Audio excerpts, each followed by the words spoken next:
अनूठी मित्रता। गर्मियों की एक सुनहरी दोपहर थी।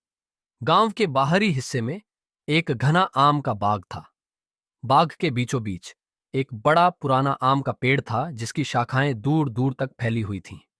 उसकी घनी छांव तले गांव के बच्चे खेलते, हंसते और अपनी गर्मी की छुट्टियां बिताते थे।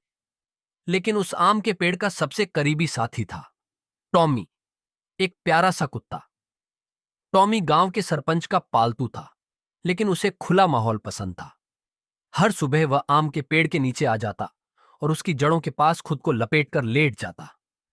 आम का पेड़ और टॉमी एक अनोखी मित्रता का प्रतीक बन गए थे। पेड़ की पत्तियां सरसराकर टॉमी से बात करतीं और टॉमी अपनी दुम हिलाकर जवाब देता। नई दोस्ती की शुरुआत एक दिन गांव में एक नया लड़का आया, रोहन। उसका परिवार शहर से गांव में रहने के लिए आया था। रोहन शहर की भीड़-भाड़ और बड़े स्कूलों का आदी था। गांव का शांत वातावरण उसे अजीब लगता था। उसके पास कोई दोस्त नहीं था और वह अकेला महसूस करता था। एक सुबह उदास मन से रोहन टहलते हुए आम के बाग में आ गया। वहां उसने टॉमी को देखा, जो मस्ती में इधर उधर दौड़ रहा था। पेड़ की सरसराहट मानो उसकी हंसी का साथ दे रही थी।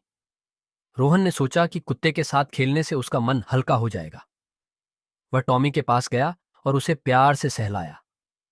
टॉमी तुरंत खुश हो गया और उसकी ओर दुम हिलाने लगा।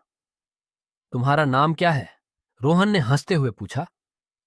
टॉमी ने भौंक कर जवाब दिया। उस दिन से रोहन हर दिन बाग में आने लगा। टॉमी उसका पहला दोस्त बन गया था। आम का पेड़ भी उनकी बातचीत का मूक साक्षी बन गया। समस्या का समाधान एक दिन गांव में तेज आंधी आई। पेड़ की शाखाएं बुरी तरह हिलने लगी।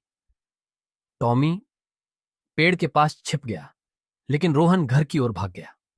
आंधी के बाद जब रोहन वापस बाग में आया तो उसने देखा कि पेड़ की एक मोटी शाखा टूट गई थी। टॉमी उदास होकर उसके नीचे बैठा था। पेड़ को चोट लग गई है, रोहन ने दुखी होकर कहा। टॉमी ने सहमति में भौंक दिया। रोहन ने पेड़ को बचाने का निश्चय किया। अगले दिन वह गांव के अन्य बच्चों को लेकर आया। सभी बच्चों ने मिलकर पेड़ की देखभाल की। उन्होंने टूटे हिस्सों को साफ किया और उसकी जड़ों में पानी डाला। पेड़ धीरे धीरे फिर से हरा भरा हो गया।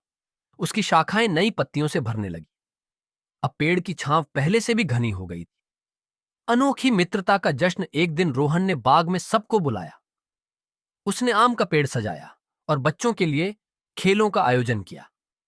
टॉमी अपनी दुम हिलाते हुए हर बच्चे के साथ दौड़ रहा था। रोहन ने पेड़ की ओर देखते हुए कहा, यह पेड़ हमारी दोस्ती का प्रतीक है। इसने हमें सिखाया कि सच्चे दोस्त हमेशा एक दूसरे का साथ देते हैं, चाहे कितनी भी मुश्किल क्यों ना आए। सभी ने तालियां बजाईं। उस दिन पेड़, टॉमी और रोहन की मित्रता पूरे गांव में मिसाल बन गई। मित्रता का संदेश आम का पेड़ और टॉमी हमें सिखाते हैं कि मित्रता किसी भाषा या रूप की मोहताज नहीं होती। ये केवल भावनाओं और विश्वास का बंधन है। रोहन ने इस बंधन को समझा और गांव में सबसे प्यारा दोस्त बन गया। इस तरह एक आम पेड़, एक कुत्ता और एक अकेले लड़के ने मिलकर दोस्ती की एक अनूठी कहानी लिख दी।